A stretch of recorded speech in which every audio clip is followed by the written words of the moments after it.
If you're looking to get control of the stuff in your home, figure out how to declutter in a way that feels actually doable, and finally have a space that feels calm and manageable, then buckle up. This video is for you. Really quick, if you're new here, hi, my name is Kallie Branciforte. I'm also known as That Practical Mom, and I had 4 babies in less than 6 years, and that taught me a lot of things, and one of them was how to live with less, develop systems and routines to keep my home tidy so that the chaos of a home with 4 small children doesn't totally crush me. I used to be a very messy, disorganized person, and we'll talk about that a little bit more in this video. But today what we're going to be doing is revisiting some of my past videos and basically using them to go through a complete crash course on how to declutter. We will chat through signs that you have too much stuff, my personal secrets to decluttering that make it actually work, some tiny changes you can make in your home that will help keep it clean and help it from getting too cluttered. And then at the very end, I'm going to share my 2 favorite decluttering challenges. So what I want to kick off this crash course with is a segment on signs that you have too much stuff.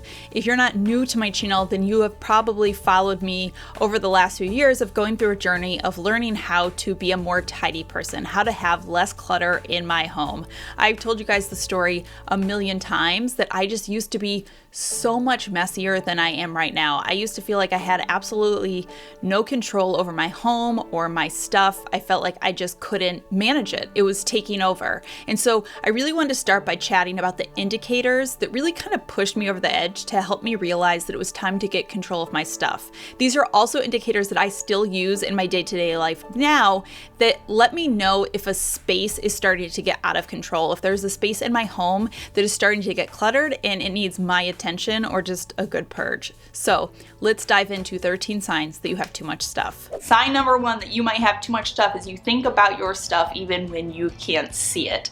I'm thinking about a very specific example in my life, and this is in the house that we had before this house, and it was our attic. Our attic had become this complete dumping ground, and it was just utter chaos, and I would literally lay awake at night thinking about it, like thinking about how cluttered it was, thinking about how I didn't have time to take care of it, thinking about when I was gonna have time to take care of it. And I remember it very specifically because it started to get pretty cluttered when I got pregnant with my first child. And so I was like really pregnant. I couldn't really get up there when I was pregnant, and then our baby was born, and I couldn't take a newborn up to the attic with me to organize my attic. And so it was just like this looming cloud over me. A lot of us have these spaces, and they tend to be the spaces that we like close the door on because we think it's gonna be out of sight, out of mind. But you know you got too much stuff if you're constantly thinking about that space or that clutter, even when you cannot see it. And if you got a spot like that right now, like when I talked about this and you're like, oh my God, I have that spot, let us know in the comments down below because we're all in this together, you guys. Nobody's perfect. Sign number 2 that you have too much stuff is your organizational systems seem to fall apart pretty quickly. At the end of the day, it doesn't matter how many pretty storage bins you have and how well labeled they are. If there's too much stuff and it's overflowing, those systems are just gonna fall apart over and over and over again. You're gonna organize it, and within a week or 2 weeks, it's just going to be utter chaos again. This is telling you the space has too much stuff. An example, I will tell you, my upstairs bathroom drawer. I've actually got a pretty good organization structure here. I have little bins where I keep things organized.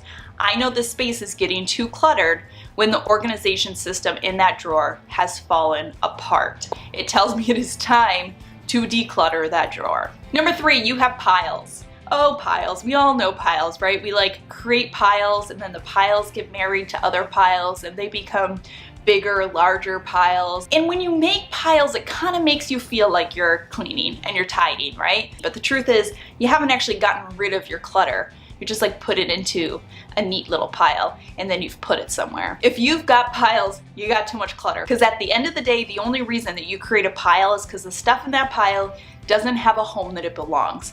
It doesn't have somewhere to go, and so you put it in this pile and you like put it on the counter and you say you're gonna get to it later or whatever, and then maybe you do. If you're like me, you probably don't. Piles in any room are always an indicator to me that that space needs to be tended to, and usually a lot of that stuff is things that needs to get purged out of my home, because like I said, if I created it into a pile, it's because it probably doesn't have an obvious place that it lives already in my home. Number 4, you own something. You know you own something. but you don't know where it is. You may try to convince yourself that this is just because you're not that organized, but the truth more likely is you could be organized, but you probably just have too much stuff to organize. We can't be the keeper of all things.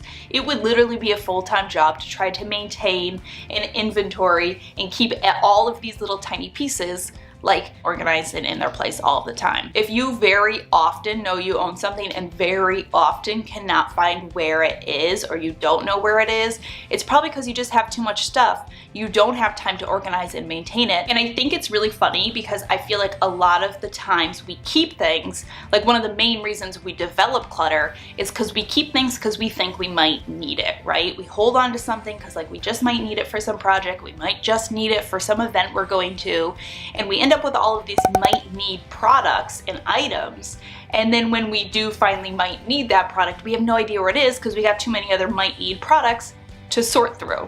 Reason number 5, you're not removing something when you get a new version of it. One of my favorite examples from my own personal life for this is mascara. For some reason, when I buy a new tube of mascara, I don't get rid of the old mascara.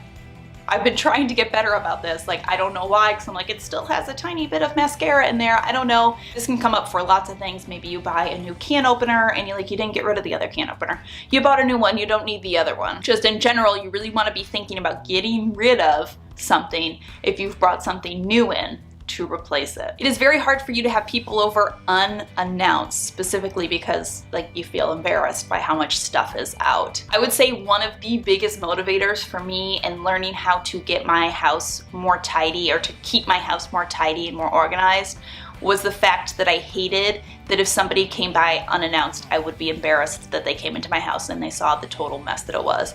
And obviously, people can come in unannounced and there's still gonna be mess around. I mean, I work in my home full time and I have 2 kids 3 years and under, so there's gonna be stuff, there's gonna be mess. But the idea is that I always like to think of keeping my home within 15 minutes of guests. Like if somebody called and they're like, hey, I'm gonna swing by, I'll be there, whatever, I could quickly tidy up. And the same for my own personal benefit, that if like the house is looking really messy and I want to get it tidied so that I can organize and I can get like my mind in the right space, that I'm like 10 to 15 minutes from being able to go around and kind of tidy stuff up.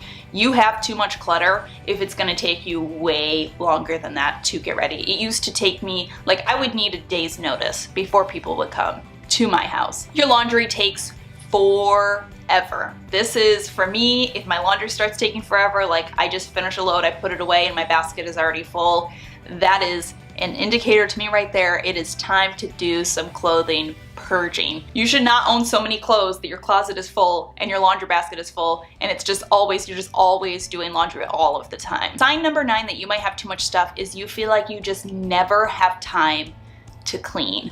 This is what I always tell you guys was like one of the biggest things for me prior to sort of learning how to be a little bit more tidy, is like I just always felt like there was just no way. I didn't have any time to do it. And this was before I was even a mom. I just felt like when am I ever gonna have time to do this? And it's because I just had too much stuff. Like the thought of having to vacuum and mop my floors, I would have to pick up, the little piles of messes that I had on the floor. And in order to do that, I was gonna have to clear off all the stuff that I had on the counters. And in order to do that, I needed to put stuff away in the closet, and the closet was a total disaster. And so it was just like this chain of events that I would have to do all of these things just to clean something. So I just never felt like I had time to do it. If you have less stuff in your house, you don't really have that overwhelm. Your surfaces in general are gonna stay pretty clear, or you can clear them off pretty quickly. So it's easy to wipe down your counters, to do a quick vacuum, to like dust or mop or whatever. You forgot you had something. Like you go into a drawer or you're organizing something in the basement and you're like, oh my God, I forgot I had this. Sometimes that's fun, right? It's like Christmas. You're like, oh, I totally forgot that I bought this like pair of shoes for myself, or like this book, and it's like Christmas on a random day in February. But if this is consistently happening and you've got all this stuff that like you forgot you bought, you got too much stuff. Number 11, I love this one because it's a very specific example for me, is when somebody is visiting, or you're having somebody stay over and they ask where something is and you like don't know, or you're like embarrassed to tell them where it is because you don't want them to go into like your Monica closet. If you watch Friends, you know what I mean by the Monica closet, but they'll be like, hey, where do you keep your extra paper towels? And you keep it in like this junk closet and you're too embarrassed for them to go in there and see it. It's because you probably have too much stuff. You can't keep that stuff organized. If you have a Monica closet, You got too much stuff. Number 12 is you're constantly wishing you had more flat surfaces, right? You're like putting something away and you're like, oh my God, I wish I had like a counter over here so I could put stuff down. And that's the thing about flat surfaces, right? It's like they're so good for putting stuff on. You got counters, you got tables, but they're really, if you think about it, you really shouldn't just be like cluttering them up with stuff. That's like not the point of flat surfaces in our homes in general. If you constantly find yourself thinking like, oh, I just wish I had another table here to set some stuff down, like what stuff are you setting down? The point is not to be creating more piles that we're just leaving out. You don't need more flat surfaces. That's not gonna solve the problem. You need probably less stuff. And last but not least, you're constantly buying more storage bins. You think that like storage bins are the solution to all of your problems. And listen, don't get me wrong, storage bins, when you find the right ones, they can be amazing. They can streamline a space, they can make it so much more organized, they can really help you maintain and keep good inventory of the stuff that you do have and you are going to keep. But I find if there's a space where I constantly seem to be cycling stuff out, or I'm constantly just telling myself like, oh, I just need some more storage bins here, it may be time to sort of step back and reevaluate like, what do I need these bins for? And is it really stuff that I need to be storing and maintaining and keeping in my home, or is it maybe some stuff that should probably go, that maybe I can get rid of, that I can maybe store in a space I already have. All right, so if some of these signs spoke to you and you can relate, then not to fear, now it is time to sort of dive in to what to do about it. Usually the first step is acceptance. Now, I know there's a really big difference between wanting to declutter and then actually doing it. Decluttering can feel really overwhelming, which is why most of us avoid it, or we think about it, but then when it's time to start, we don't know where to. So next, I want to share with you what my best actionable and like attainable realistic steps are to take that motivation from wanting to declutter and then actually making it happen. Regular decluttering is something I have found to just be super beneficial to my life. There are studies that prove that living in a more cluttered space actually negatively impacts somebody's mental health. People who live in places that they describe as cluttered tend to have increased cortisol levels throughout the day. That's the stress hormone. And people who do not describe their space as cluttered have decreased cortisol levels throughout the day. And I think this totally makes sense because we all have spaces in our house that sort of just get cluttered and we kind of ignore it. And the more we ignore it, the more cluttered it gets, and then it kind of weighs on us and we're always thinking about it. We no need to declutter it. What I tend to find is that clutter tends to cause stress, and that stress then tends to cause a mental roadblock, which prevents us from getting the motivation we need to then declutter. And so decluttering then becomes this like huge mountain, and we feel like we're never going to be able to climb it. And so that's why my first tip when it comes to decluttering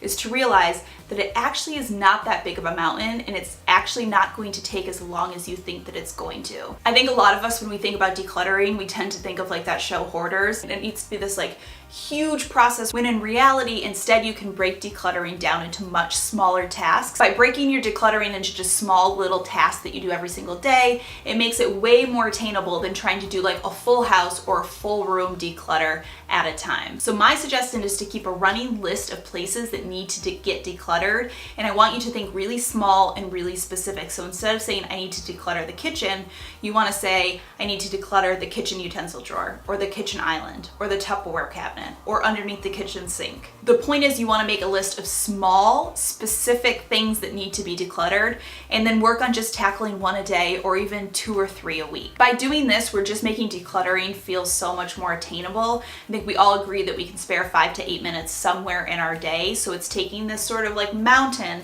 and making it something that we absolutely can tackle, something that we can climb. And that sort of brings me into my next point, which is the goal with decluttering is for you to sort of start to be in the constant state of decluttering, instead of looking at decluttering as a project you do every 3 months or every 6 months or once a year. So again, like I said, it's shifting away from that thought process of I need to declutter the kitchen and breaking it down into, okay, I need to declutter underneath the kitchen sink, or I really want to declutter the utensil drawer, and then just knocking out one of those a day or a couple of them every single week. You're breaking it down into little bite-sized pieces, and it sort of just becomes part of like your daily cleaning or your daily routine in general. So I'll give you an example. The other day I was putting away my dishes. It's like a daily thing that I do every single day, and I knew I needed to organize the utensil drawer, and so I just took an extra, not even even 5 minutes to remove everything from the utensil drawer, wipe it clean, and organize it as I was putting those dishes away. So I just sort of like grouped it right into my regular cleaning,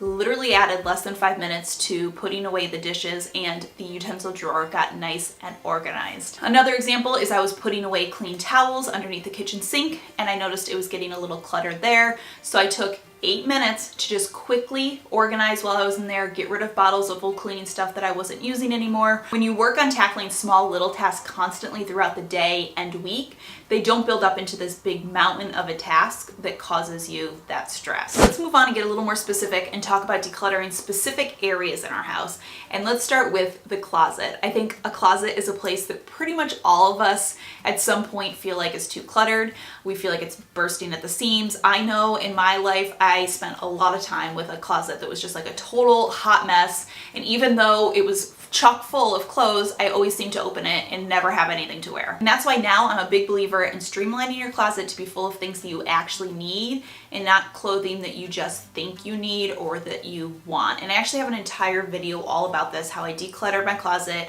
and how I have a more minimal closet. And I will link that video down below. But the main point of the video is that you want a closet that when you open it, it is full of at least 80 to 90% of clothes that you can wear on that specific day. Say, for example, you spend 80% of your days working from home and like running errands and doing stuff around the house. You want 80% of your closet to be comfy, casual clothes that you can use working from home and running errands. So it wouldn't make sense for 50% of your closet to be fancy blouses and cocktail dresses. So the challenge is to think about how do you spend your days and what kind of clothes do you need for those days, so that at the end of the day, the ultimate goal is that you open up your closet and 80 to 90% of it is clothes that you can literally grab and go and wear on any given day. Again, I have an entire video that really goes over this in a lot more detail with some tips on decluttering and going through your closet. So if closet decluttering is a big thing on your list, definitely check that video down below. Let's move on to just talk about a couple of basic decluttering tips for any of those things that you seem to just sort of be hanging on to in your life that you can't seem to get rid of. And we tend to hang on to things for a couple of reasons. The first reason I find we tend to hang on to things is guilt. Maybe it's something that you bought and then you never used, and now you feel guilty that you never used it, and you feel guilty letting go of it. So what I want you to do is accept that it is okay to feel guilty letting go of something, but it's not okay to just hang on to stuff randomly simply because you feel guilty letting go of it. Another reason that we might keep something is we've sort of just developed like an attachment to it. And often these attachments are just sort of random. Obviously, you know, we may be attached to something because it's extremely sentimental or belong to a grandparent. In that sense, to make a little more sense, but sometimes we will create over attachment to things that don't even really make sense. And we sort of just create these like silly rules on why we have to keep something in our life. And a really great tip that I learned is to actually have a friend help you with decluttering. It has been proven that as you are decluttering, if you don't touch an item, you actually are more likely to be able to let it go. So have a friend help you, and as you're going through stuff, have them pick up an item and say, is this something that you need? Because if you touch it, you're more likely to want to keep it. And lastly, one of the best ways to declutter is to actually start right at the source, which typically is shopping. You want to start by making a conscious effort to acquire less stuff. And so when you think about decluttering, one of the best ways to declutter is to not even bring the clutter into your house in the first place. So when you're shopping, you want to ask yourself, is this something that you truly need? Because once something is in your house, it is a lot harder to get rid of it. So you really want to challenge yourself to think about this with every purchase. Is this something I truly need, or is this just going to add to clutter and stress in my house? All right, my next secret to decluttering is to let your space work for you and not against you. You want to let any organizational challenges in your house sort of inspire you to come up with smart and practical solutions, because very often we will let spaces in our house get overwhelmed and get cluttered. We come up with excuses on why it is that we can't create organizational solutions there. We might look at our house and just say, you know, I don't have enough space, my house is too small, I don't have any closets, there's not enough room here. But I truly believe that there's an organizational solution to every problem if you're just sort of willing to look outside of the box and find that solution. And yes, sometimes this does just come down to looking at everything you own and saying, do I really need all of this stuff? So what I want to challenge you to do is let your space inspire your organization instead of creating a roadblock where you say, I don't have the space for this. Let me give you a couple examples of what I mean. We don't have a mudroom or a coat closet in this house, so I utilize the back of the basement door to hang jackets. We don't have any bathroom closets or real bathroom storage at all in this house, so I added a shelf along the ceiling for storing items. We only have one very small closet in our master bedroom. There's no walk-in closets here to be seen, so it forces us to just have a much more minimal wardrobe and to store any unused clothes, like summer clothes in the winter or formal wear that we're not wearing, in Tupperwares in our basement. Kitchen storage is limited, so we make use of all unused space, like space above the fridge or above an extra cabinet. The point I'm trying to make is if you're sort of willing to think outside of the box a little bit, you actually can find very smart and very practical solutions to any spaces in your life that are causing clutter. So one of my favorite ways to do this is just identify one place that seems to constantly get cluttered, and then identify what is it that's cluttering this space, and then challenge yourself to come up with a solution to solve that problem. And remember that the solution could be one of two things. It could be adding something.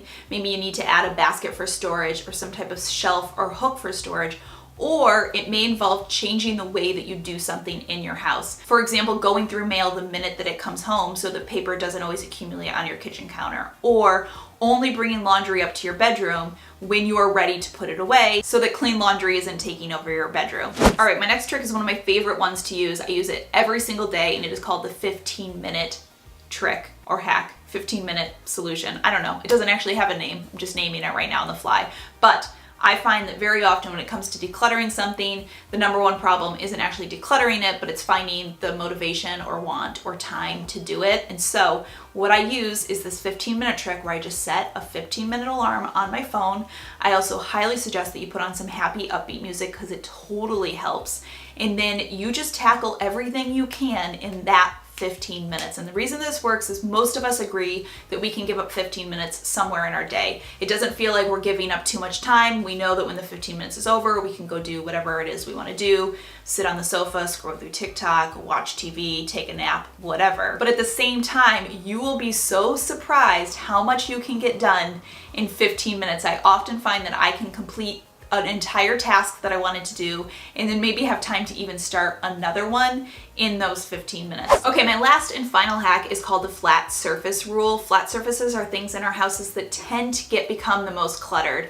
And when we have clean flat surfaces, it's one of the things that make our house feel so much cleaner and so much more spacious. So this trick is to focus on keeping any flat surfaces in your house clear of clutter and mess. You want to get into the habit of just constantly decluttering surfaces and removing things that shouldn't be there, with the ultimate goal of removing anything from flat surfaces that shouldn't be there. And I know the idea of this sounds sort of daunting. Nobody has constantly clean flat surfaces all the time. But the idea is that if you sort of just get into this constant act of thinking about decluttering your flat surfaces, so like every time you get up to go pee, you're taking something off a flat surface and putting it back where it needs to go. Or every time you go upstairs, you're taking something with you. Or when you're going from one room to the other room, you're just constantly thinking about taking things off of flat surfaces that aren't supposed to be there and putting them away where they go. You actually find that this becomes way more attainable because you're just sort of like always in the constant state of doing it. Having the right mindset when it comes to decluttering is really important. But along with having a good mindset, I've learned it's really important to have my house set up in a way that makes keeping it organized and declutter easier for me. So the next thing that I want to talk about is some of the little changes that you can make in your home that will help it serve you better to make it easier to declutter. I like to think about my home and the stuff in it as an employee. When you have an employee, they provide a service and you pay them for that service. You need their service to be worth what you pay them. Your home and the stuff in it is like that too, but instead of paying them in money, you pay it in time. Everything you own takes time to house it, to maintain it, to inventory it, and you want the value it gives you to be worth that time. So let me share with you some ways that you can make your home better employees so it can serve you better. Number one, give up the convenience illusion. We all have places where we leave things out for what we believe is convenience. We leave out a stack of magazines because we're definitely going to read them. soon. Some toiletries in the bathroom sink because we use them every single night. The kids' lunch boxes because we're gonna need them in the morning. A hammer and nails because we are really for sure gonna hang that picture this weekend. I know we said last weekend, but we're gonna do it this weekend. We leave these things out because we think we're saving ourselves time and simplifying our lives. Sure, we may save a couple of seconds by leaving it out, but let's look at the lunchbox example. If I time myself for how long it takes me to put away the lunchbox and then take it out again in the morning, I clock about 10 seconds. Now, is this 10 seconds of time saved really more convenient? I've saved 20 seconds of my life on these things, but what I'm giving up in its place is excess clutter out on my counters. And if you know anything about clutter, it's that clutter attracts more clutter. And I know that clutter is also directly related to stress, anxiety, procrastination, and a lot more. A 2010 study found that those who viewed their homes as cluttered awoke more stressed in the morning and remained at a higher level of stress throughout the day. So let me ask you again, is that 20 seconds of time saved really worth it? The convenience illusion is saving us time, but at what cost? Number 2, create drop zones. A drop zone is a designated place in your home for everyday items. You can have multiple drop zones for multiple types of things. One of the most common ones is for the stuff when you first come inside the house. We're talking about things like your keys, your phone, your purse, your shoes, your sunglasses. Typically we drop these things on the floor as we come in, or we drop them on the sofa. Drop zones are specifically for these frequently used items where you're allocating a specific place to drop it. The things that you use daily, maybe even multiple times a day.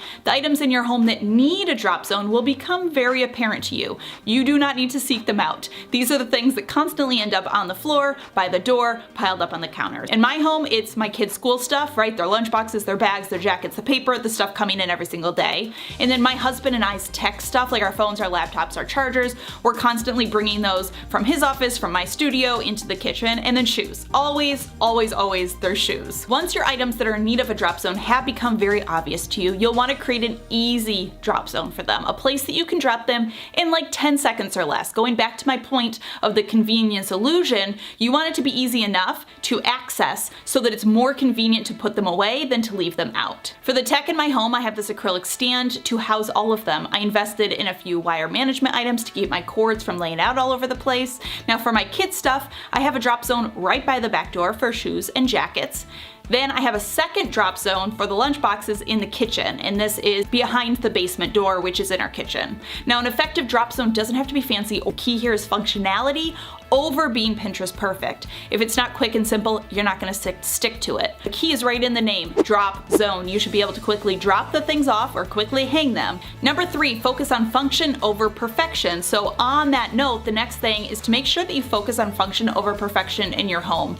We've all seen Pinterest perfect organization solutions on Instagram, on Pinterest, and they are beautiful and great for some inspiration, but the key to good organization is functionality. If it's not easy and effective, you're not gonna stick with it. So it's fine to try to make things look really pretty and aesthetic. I love that for you, I love that for me, but don't get so caught up in the looks that you let functionality slip. Next up, we're going to talk about the places that tend to end up with excess. So I'm talking about cleaning products, grooming stuff, toiletries, pantry items. These are products that we typically need daily and are common culprits to get cluttered. I buy a new face wash before the other one is used up, and now I have 2 face washes because I didn't initially throw away the old one. We get a can of beans because we can't remember if we already had some. Now we have 2 cans of beans, and then a few weeks later, I can't remember if I have a can of beans, so I get another one just in case. These are the areas we easily accumulate excess because we think more is more. These are things that we use and we use them a lot, so eventually it's gonna get used. More usually just leads to a feeling of overwhelm when we look at it, and so these areas don't end up serving us as well, and they end up just kind of stressing us out. And now we're digging through 8 bottles of cleaning supplies looking for just the one we want. So focus on being really ruthless in these areas and really just keep the items that you truly need and are really using. Okay, and that brings me into my next point, really well, which is just because you have the space doesn't mean you gotta fill it. So often when we're organizing or decluttering, we're putting things back into our space and sort of filling up that space. But I work on being really intentional about always leaving open spaces when I organize and declutter, because I know how homes work. There is always stuff coming in. And so I like to anticipate some of that stuff that's gonna come in and have room available, so when something new does come in, there's room for it and I can give it a home, as opposed to having that bursting at the seams feeling of where am I going to put anything new. Next up on my list is to tackle that spot that fills you with dread. We all have these spots. That spot that you actively ignored? Because when you look at it, you're just like, no, no, no. Maybe that junk drawer, maybe your basement, maybe the hallway closet. Do you have a Monica closet? Having a spot that fills you with dread is doing you a huge disservice, and it's time to tackle it. If you need a sign to do it, here it is. Now, if you have a dread spot, you've probably been avoiding it because you feel like you just don't have the time to do it. I get that. And I recently shared my best tip for this in a video about 5-minute cleaning. If you are avoiding your dread spot because you just feel like you don't know where to start, try this. Break it down into smaller chunks. Say for example, it's a closet. List out what you need to do. You need to clear the floor. You need to categorize the stuff inside. You need to go through that random box of stuff. You need to go through that other random box of stuff. You need to buy storage bins that fit the shelves. You need to create categories for the shelves. You need to return some of the things back to the places they belong. Speaking of return, 3 of the things in that closet are things you need to take to UPS to return. List out all of the tasks it will take you to do that closet. And now, instead of just a task of clean the hallway closet, you should have 5 to 10 smaller tasks. So instead of trying to find time to do the entire closet, pick just one of these smaller tasks. And you can pick away at your dread spot, small chunks at a time. Next, have a routine for laundry. Let's be honest, it is so easy for laundry to overtake our lives and thus our home, and it happens really fast. So if you don't have a routine for your laundry, you gotta get on it. The best way to combat laundry is just to keep that cogwheel going. Whether you decide what works for you is doing it once a day or having a big day once a week, make it a routine. It needs to be something that happens over and over and over consistently. For me, laundry is something I do every day. So often I want to skip a morning, but I always remind myself just keep that cogwheel going. Keep feeding the monster. As long as I keep it moving, it's always slowly pushing along and I don't end up with it all piled up. Next, tackle one thing a day. Here's the thing about houses, caring for them is never ending. It can feel like it's just job after job after job, and that's because it kind of is. So I love adopting the rule of doing one thing a day. I pick one of these tasks that we tend to avoid and I tackle one of them a day. Maybe it's decluttering a drawer, maybe it's finally hanging that picture you've been saying you're gonna do forever, maybe it's taking that stuff down to the basement, taking some returns to the post office, sorting through a pile of paper. Whatever it is that you're avoiding, tackle just one of them a day. Next, be ruthless about giving everything a home. If something doesn't have a home, it's just going to sit out.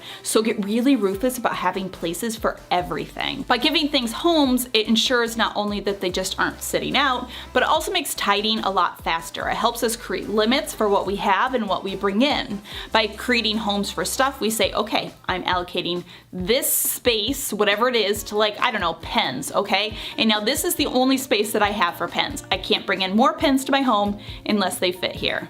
And on that note, make sure you label your stuff. I always tell you guys to label your stuff, which sometimes feels silly in our own space. Like I don't really need to label stuff where I live, but I'm telling you it makes a world of difference. It just creates a little shortcut in your brain to remind you where to put stuff back. Even if you know, even if you're the one who created that organizational system, we can only have so much stuff in our brains at one time. And by having labels, it makes it really, really, really fast for things to get back where they go, to stay in order, keep those limits, and just ensure that everything is going back where it's supposed to go. And last but not least, update things in your home as your life changes. I think lots of times we get stuck into certain routines or ruts or things that are just like staying where they're supposed to stay, and we don't update them as our life changes, as we go through different seasons. As people, we tend to be pretty habitual. We tend to follow routines. But make sure that you are changing organizational structures and or home routines to better serve you as your life changes. A really simple example for me is by my back door, right? What I need by the back door for me and my kids is a lot different in the summer than what it is in the winter. In the summer, my kids need changes of clothes by the back door because they're outside a lot more. They're getting muddy, they're doing water play. We also need towels and bathing suits by the back door for that same reason. Obviously in the winter, this changes, right? We need some mittens, we need some hats, we need some cold weather gear. Just because you created an organizational structure or a routine in your home doesn't mean that that's just going to work forever and ever and ever. Our life is constantly changing and ebbing and flowing, so you need to adjust them as you go. All right, my friends, that was some of my favorite ways to make my home work for me so that it is a valuable employee. Now, what I want to leave you with is 2 of my favorite decluttering challenges. I love using a declutter challenge to just sort of like re-motivate me when I want to get things decluttered, when my house is feeling like it's a little less calm than usual. The first one that I want to share with you is called a Swedish death cleaning, which it's really not cleaning, it's purging, but I guess tomato, right? All right, let me teach you about Swedish death cleaning and why I love it so much for getting decluttered. Here's the thing, we're all gonna die. Unless you're like a vampire, or like a witch put a hex on you to live forever, or if you found the fountain of eternal youth. Those things aside, those of us who are mortal, we all gonna die. And all the stuff you've accumulated in your life, you can't take it with you. I recently decided to try out Swedish death cleaning, which I won't lie, when I first heard Swedish death cleaning, I just thought it was some Fight Club style cleaning method. I just pictured some fight to the death, but with clutter. I'm not really sure. I guess I didn't really think it all the way through. That's kind of just where my mind went, but I kept hearing about it and hearing about it and hearing about it, and I was like, you know what, I gotta know more. So I bought the book that sparked it all, The Gentle Art of Swedish Death Cleaning, How to Free Yourself and Your Family from a Lifetime of Clutter, which was written by Margareta Magnusson. I hope I'm pronouncing her name right. Excuse me. Trying to film a YouTube video. Were you hoping to learn a little more about Swedish death cleaning today, or? It's a really easy read. I read it in 2 days, and I won't lie, the general theory behind it is the exact perspective shift I needed right now about my clutter.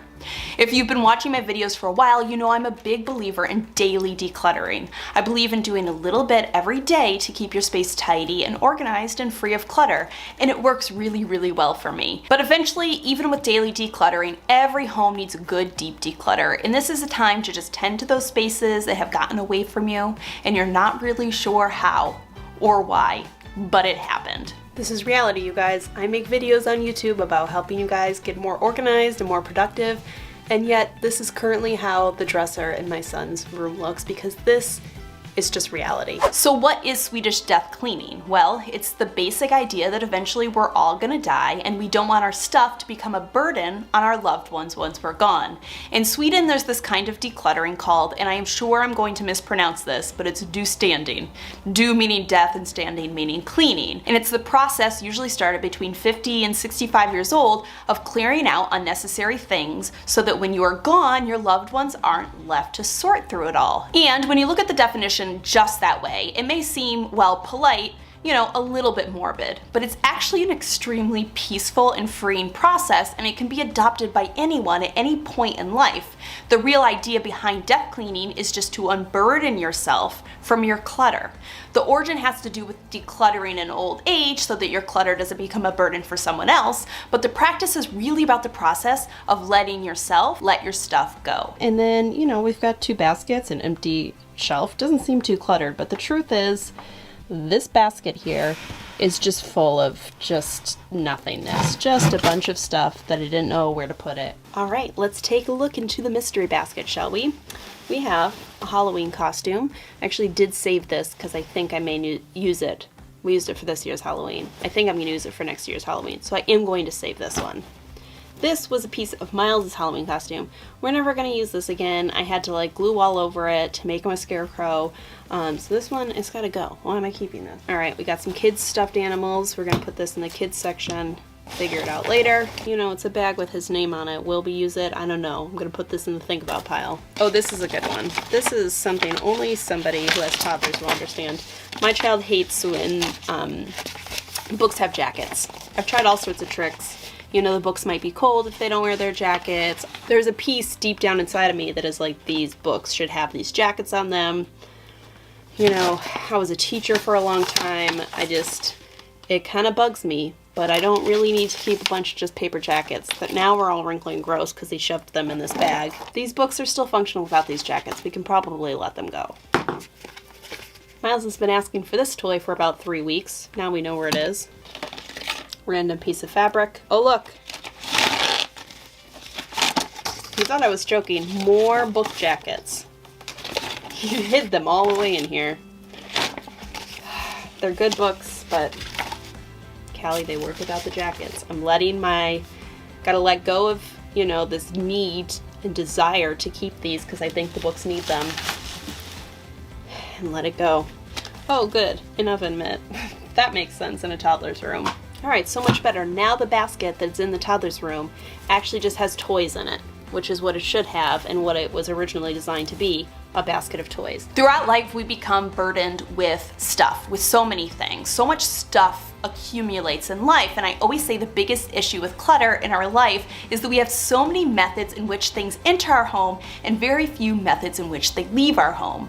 And basic math will tell you that if more comes in than goes out, you're gonna end up with more in. And so why do we hold on to all this stuff? Why don't we just let go of stuff as much as we bring it in? In the book, she mentions how we typically hold on to things because either our fear of letting go or parting with something, we think someone might want it or need it, our clutter instinct, and our hoarding instinct, because we have this like deep down instinct to hold on to things just in case of emergencies. But this is why death cleaning is actually so freeing, because when you look at getting rid of your things from the perspective of unburdening yourself and the loved ones who would have to go through this stuff when you die, it gives you this amazing new lens to look at your stuff through. It really gives you a lot of perspective about what you really need to keep. One of my favorite things she talks about in the book is for when you get to an item that you've been holding on to forever. Some things are going to be really easy to part with when you declutter, and others just won't. We all end up with these things that we just hold on to. We keep them for years and years and years, even if they aren't serving us in any way. And there's lots of reasons we do this. Maybe it's a gift someone gave you that you didn't really love. It can be hard to part with something that was gifted to you. All right, I just came across this watch that has been sitting in the drawer for probably 2 years now. My father gave it to me as a birthday present, and so it feels special to me because he gifted it to me. But the truth is, I don't wear watches, and I don't think I've ever worn this, but still the thought of getting rid of it seems wrong. Maybe you think you might need this thing someday. Maybe it holds a sentimental value to you. It's a memory of some kind. It can be especially hard to let go of things that belong to a loved one who has passed away. But in the book, she poses that you ask yourself 2 questions about an item. 1, will you use it again? And if not, will it make someone else happy? You know, is someone else going to be happier that you held on to this? 2 more examples. Almost a decade ago, my brother died unexpectedly. It was really hard. He was my only sibling. He was in his 20s, living in New York City, and he didn't have a lot of possessions. Somehow, when we went through his things, I ended up with his leather jacket that he loved to wear, and I remembered when he bought it when he first moved to New York City. So for years, I hung on to this jacket. I hung it on my coat rack. I think it was kind of for me like having him there. We moved houses. I brought it with me, hanging it at new homes on new coat rackets, and finally, when we moved into this house, I knew it was time to part with this. I had hung it for years, but I didn't really use it. Most days I didn't even know it was there, and it was just taking up room, and I knew no one else had this random connection to this old leather jacket. I was the only one who had memories or connections to this, and I would still have those memories even when the jacket was gone, but it was hard letting it go. This is like my dead brother's favorite jacket, right? This carries some guilt associated with parting with it. But he didn't care that I had it. And someday when I'm gone, my kids are not going to want to deal with some old jacket that I held on to.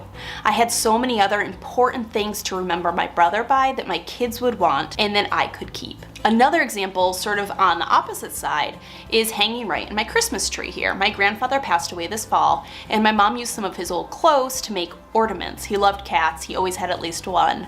Now this is something that means something, and I will use it. I'll hang it on my tree every single year. It's a far more practical memento to keep of someone. All right, can we just have a ladies only moment, please, to comment on the phenomenon that is spare tampons? I swear every time I declutter, there's always just a random spare tampon somewhere, like I've been storing them away like a squirrel in the winter. Okay, so going back to the idea of Swedish death cleaning, I know this is a super random thought, but I love murder documentaries, right? Like I could binge Forensic Files all day long. I had awful pregnancy insomnia with both of my kids, and I'd be there 2 a.m. watching murder mysteries, you know? But I also noticed this weird phenomenon when I watch a murder mystery. If I watch a murder show at night, then that night before bed, I always tidy my house a little more than usual. Like I go out of my way to tidy things because in my mind, I'm thinking, if I get murdered tonight in my sleep, I don't want all these detectives and police coming into my house. Well, it's a total disaster. And I know this is a morbid, bizarre thought. I'm aware that it is absolutely ridiculous, but I also know I'm not alone because I mentioned this to you guys on Instagram and a lot of you said you totally do it too. Anyways, the point is when you think, I might not be here tomorrow, it just becomes so much easier in your mind to tidy and clear your space. So I've been using this general idea of Swedish death cleaning for a couple of weeks now, and I'm just totally in love with it. I love how absolutely freeing it is when you can allow yourself to let go of something. When you can look at it and say, this isn't serving me, I don't need it, and none of my loved ones will want this when I'm gone. And then you can let yourself let it go. Now listen, I've said it before and I'll say it again, I'm definitely not a minimalist. I never will be, but I've gotten really good at letting go of things in my home as a daily habit of decluttering. And I know that excess stuff doesn't make my life easier, but instead it burdens me. It causes me stress, it causes me anxiety, it makes it hard to find things. Sometimes we think, oh, I'll keep this because I just might need it, but we don't realize how much this extra stuff is actually burdening us. So I just love the sort of liberating perspective that Swedish death cleaning gives you with your stuff. One day you won't be here and you can't take your stuff with you. I just love Swedish death cleaning. I still use this idea to this day when I'm decluttering. The things that I learned when I did Swedish death cleaning still serve me when I'm doing usually bigger declutters, like if I'm decluttering a basement or an attic or a closet or something. Now, more recently, I did a 1,000 item declutter, which I know is kind of nuts. Like 1,000 items is a lot of stuff. And I'm going to talk to you in this challenge about how transformative forcing myself to do this challenge was. It forced me to face things that I had bought and I didn't really need, or things that were just clutter that I had kind of let slip through the cracks. It was really an eye-opening experience. And even if you don't do a 1,000 item declutter, maybe you do a 500 or even a 200 item declutter, I find it really transformative. And in this segment, I also have a printable that I'll include in the description box down below that helps you go through the challenge if you want to. I have seen a lot of decluttering challenges, and one that I always loved the idea of but never did was the 30-day challenge. This is also referred to as the 30-day minimalism game, and it was created by the minimalists. This is where you declutter one thing on day 1, 2 things on day 2, 3 days on day 3, all the way up to 30 days. And at the end, it would equal out to have decluttered 465 items. And I've just always liked the idea of that challenge, but for some reason I saw it and I was like, you know what, that's cool, but what about 1,000 items? Why not? You always got to push it to the next step. You know what I mean? So anyways, I did some quick math. For the sake of transparency, when I say I did quick math, I mean ChatGPT did quick math. And I realized that if I took the 30-day challenge and I reworked it, I could get to 1,000 items. And the way I did this was with 50 buckets, essentially. So there were 44 buckets, each bucket following a sequence that increased by 1. So like 1 and then 2 and then 3. That would give me 990 items. Then I added 6 more buckets to make 50 buckets altogether, making it 1,000 items. And I got to decluttering. Every time I decluttered a space, I counted up what I had decluttered in that space, or I categorized it into like items, and then I filled in the corresponding circle. So first, let's talk about why declutter? Why do such a huge declutter? Why did I want to do such why did I have to take it from 465 up to 1,000? For me, the truth is it's a season of life thing. In the past 6 years, I have had 4 babies, and I'm pretty sure I'm closing the door on the baby season of my life with my 4th. And it feels a lot like closing a door, but also moving into a new season. And I was sort of anxious about having a clean slate for moving into this next season, if you want. A cleanish slate. As a family of 6 with 4 small kids, we definitely have acquired an excess of just like knickknacks and random items that could totally be decluttered, not to mention all of the baby stuff that I am no longer saving for the next baby. For the past 6 years, I was always able to say, well, I'll keep this for the next baby, but since I am pretty sure I'm closing that door, there was an excess of baby stuff. Now, you guys know that I am all about little daily declutters. This is what I live and die by, but I still find that sometimes you have to do the big purges. Typically, when there's a shift in seasons of life, it's a really prime time to do that. So along with sort of moving in my seasons of life, I've also been changing my spending habits, getting really honest with myself about my stuff. And that has additionally made me really want to par back, really thinking about cutting the fat and the excess out of my stuff, if you will. And so I wanted to challenge myself, to really push myself, to really think about everything I really, truly need. Not to mention, with 4 kids, there's already enough noise and clutter and stuff in my life. And so I just wanted to remove that excess. And I knew by making it 1,000 items, it would really force me to push the envelope to not get wishy-washy on things like, oh, maybe I'll need this, because I'm a pretty good declutterer, like in my day-to-day life, but I needed the push to help when it came down to some of those things that had just been lingering in my life, those things that maybe I really didn't need. I was getting to this point in my home, I felt like, where my regular decluttering wasn't getting through all of it. Too many little things were just lingering and were not making their way out of my life or getting donated. in my normal daily cluttering. Basically, as I decluttered things, I was checking them off. And as I went through them, here are some of the best tips that I learned. This is definitely probably the biggest declutter I've ever done in my life. And these are the best tips that I learned.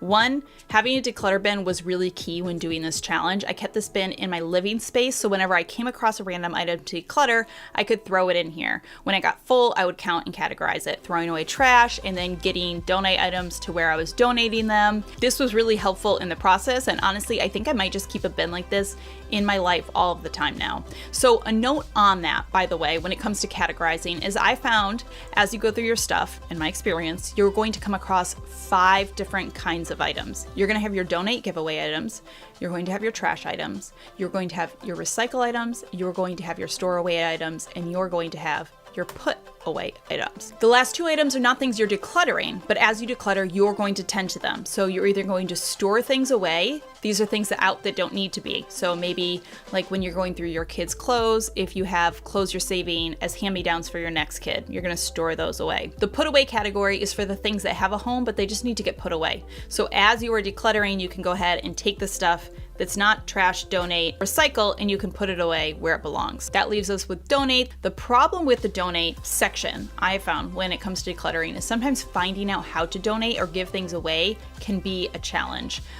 So luckily for us, our local church they do a huge tag sale in July. So I was able to take like 80% of the stuff for us that fit into the donate pile and just take it over there. I also, over time, have just found some local places that I know about that take books, that take clothing.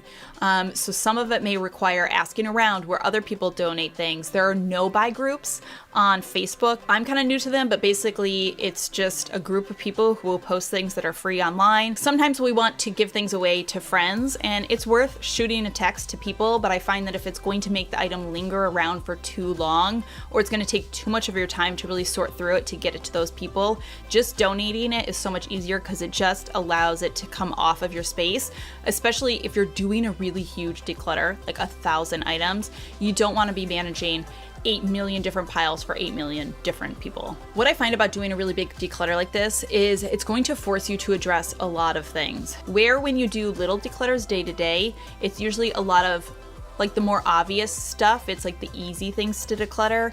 Doing a big house declutter like this, you're gonna have to make some bigger decisions. And when you do that, it is very easy to get decision fatigue from all of this. It's easy to get worn out in the process. So one, don't feel like this challenge needs to happen in a day. I took like 8 to 9 days to do the whole thing. I think it's important to take some breaks and come back to it with a fresh pair of eyes, because you will find that your brain does fatigue just from having to make decision after decision after decision about what to keep. I find personally that like the 1 to 2 weeks is a really great spot for this challenge because it's short enough that you don't lose momentum. You keep your motivation going from decluttering, but it's not too fast that you lose steam. And I do think that the momentum thing is really important, because the thing about decluttering, it is wildly motivating. It is going to give you some instant gratification. Like when you declutter a drawer and it's all nice and tidy, or you purge some random corner that you'd been avoiding for a while and it had been giving you stress, and it finally feels clear and calm. A lot of our clutter in our space is giving us stress and we don't even realize that. All these little piles are visual noise. They're reminding you of the things that you have to do or you haven't done yet.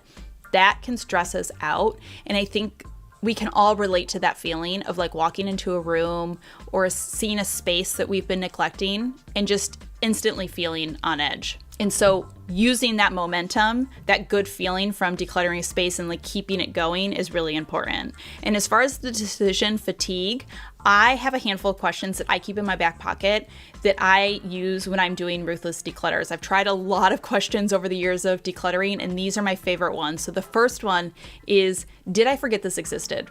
This is so simple and yet so powerful and effective. When we go to declutter, you're going to come across countless items that are useful and practical, and at first glance there is no reason to get rid of them, but this item can only be useful if you know where it is when you need to use it. We can justify so many items as being practical, or being needed just in case that we will never actually use because our brain is incapable of holding on to all of that information and inventory. So when I come across something that's useful or practical, but that was pushed to the back of a cupboard or like the back of a drawer, I first ask myself, did I forget this existed?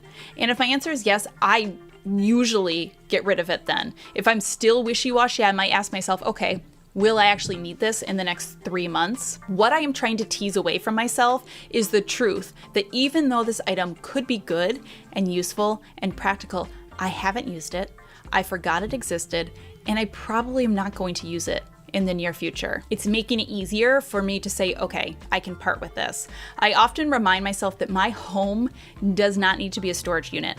I don't need to hang on to every valuable or handy item simply because it is handy or valuable.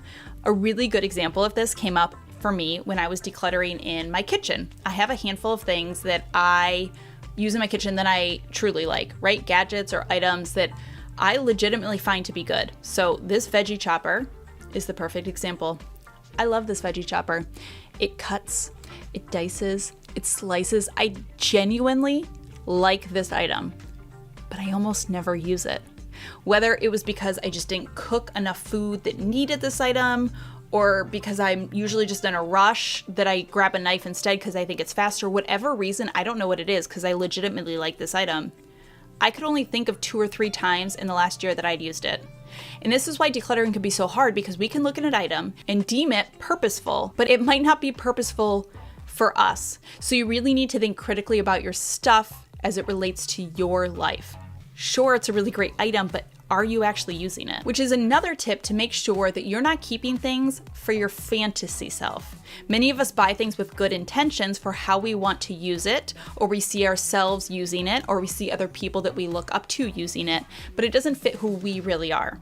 Maybe it's stuff, I don't know, for like a hobby that we didn't ever actually pick up, or clothing that we thought that we'd wear, but it doesn't actually match our style or our lifestyle. Just give yourself permission to let go of these things. And this is easier said than done. It can be really hard because there is probably guilt associated with getting rid of these items, right? You bought this fitness thing because you thought you were gonna get fit, I don't know, but like you never actually started doing yoga or whatever. Remind yourself that 1, it is a gift to get rid of these things because they will no longer be sitting there taunting you, reminding you that you never use them. But also 2, there is someone out there who will use them and who will enjoy them, and you are giving that person a gift. The question that I ask here to help tease it away from myself is this an item for the life I live now or for a life I wish I had? Decluttering seems like such a simple thing at surface level, right? Just getting rid of our stuff, but it tends to dig up some emotions. You are forced to face all the stuff you have bought and acquired.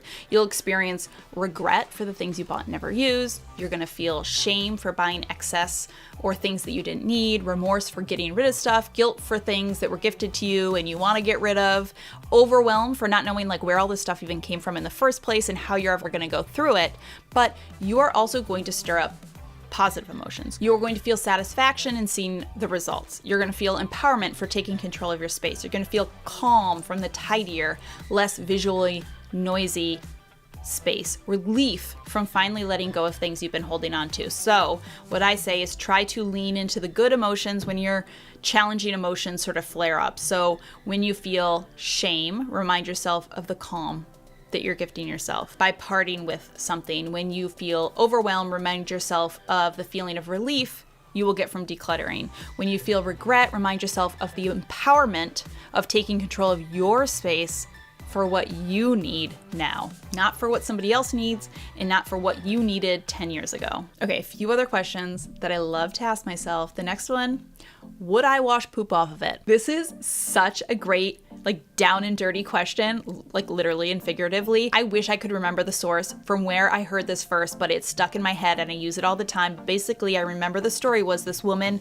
had a basement and like it got flooded with sewage somehow, and she had to ask herself if she cared about these items in her basement enough to wash poop off of them? I find this question especially helpful for those storage items, places like attics and basements, and like maybe you're just not getting through enough of it, or you're getting a lot of decision fatigue and you really can't decide what in that box or bin do you care about enough that you would wash poop off of it. And my final question is, would I buy this item again at full price? This is a really common one that comes up with decluttering, but I find that it can be really helpful. Specifically, I find it really good in your closet and when going through home decor stuff, specifically things that tend to follow trends.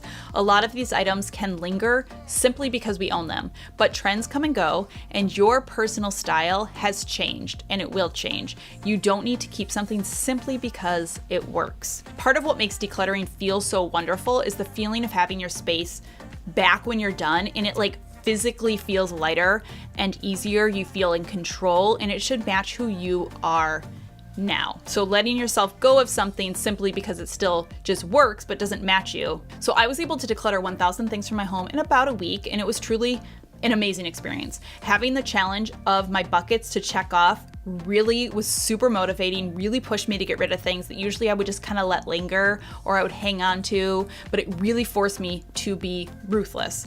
I used my little stockpile of questions, right? I'll put them in the description maybe so you can just reference them. There's, did I forget this existed? Will I need this in the next 3 months? Is this for the life I live now or for the life I wish I lived? Would I wash poop off of this? And would I buy this again at full price? This challenge really forced me to face some things. It forced me to face things about myself, about things that I was keeping that I truly didn't need, and to think about some of my personal buying habits, like why I even brought this stuff into my home in the first place. All right, my friends, I hope that you enjoyed this, my little crash course to decluttering. Everything from how to know that it's time to declutter, tips to do it better, tips for setting up your house to do it, as well as my 2 favorite decluttering challenges to get you started and to sort of motivate you maybe if you're feeling in a decluttering rut. As always, thank you so much for stopping by and watching. I really hope that you enjoyed this long form video. Remember to be kind to yourself and others, and I will see you all in my next video.